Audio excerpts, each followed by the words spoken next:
সবার আগে বাংলাদেশকে প্রাধান্য দিয়ে জনগণকে একটি সমৃদ্ধ বাংলাদেশ উপহার দিতে চান।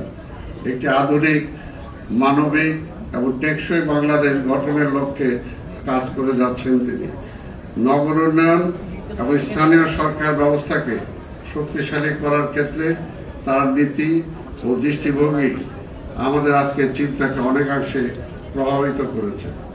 জনগণের ক্ষমতায়ন, সেবার বিকেন্দ্রীকরণ এবং অংশগ্রহণমূলক উন্নয়ন ধারণা, এই দর্শনের ভিত্তিতেই দক্ষিণের জানালা শহরবাসীর সামনে নতুন এক সেবার দ্বার খুলে দিতে এসেছে ও জনগণের সম্মিলিত প্রচেষ্টাই সবচেয়ে গুরুত্বপূর্ণ শক্তি।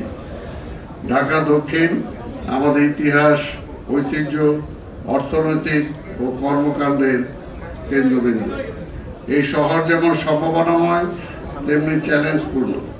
যানজট, জলবদ্ধতা, বায়ু দূষণ, পয় নিষ্কাশন সংকট, জনস্বাস্থ্য ঝুঁকি এবং নগর ব্যবস্থাপনার সীমাবদ্ধতা আমাদের দৈনন্দিন বাস্তবতা।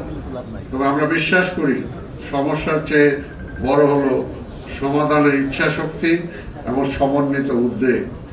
দক্ষিণের জানালা সেই সমন্বিত উদ্যোগেরই একটি বাস্তব রূপ।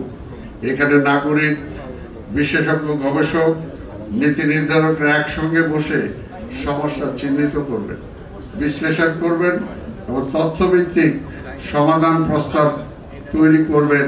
খাতভিত্তিক seminar, town hall meeting, digital platform এবং নাগরিক কমিটির মাধ্যমে আমরা একটি দীর্ঘমেয়াদী উন্নয়ন রোডম্যাপ গড়ে তুলতে চাই। আমাদের লক্ষ্য শুধুমাত্র আলোচনা নয়, বরং বাস্তব পরিবর্তনের ভিত্তি তৈরি করা। এমন একটি শহর গড়ে তোলা যেখানে নাগরিক শুধু সুবিধাভোগী নয়, বরং সিদ্ধান্ত গ্রহণ প্রক্রিয়ায় সক্রিয় অংশীদার। আমি দৃঢ়ভাবে বিশ্বাস করি এই উদ্যোগ ঢাকা দক্ষিণকে আরও বাসযোগ্য, আধুনিক এবং মানবিক নগর হিসেবে গড়ে তুলতে একটি নতুন সিদ্ধান্তে উন্মোচন করবে। তাই আমি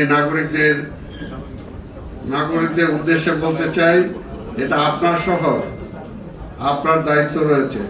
শহরের প্রতিটি নাগরিককে ভাবতে হবে আমার শহর, আমার দায়িত্ব। তাই আমাদের স্লোগান, আমি বদলাই, ঢাকা বদলাবে।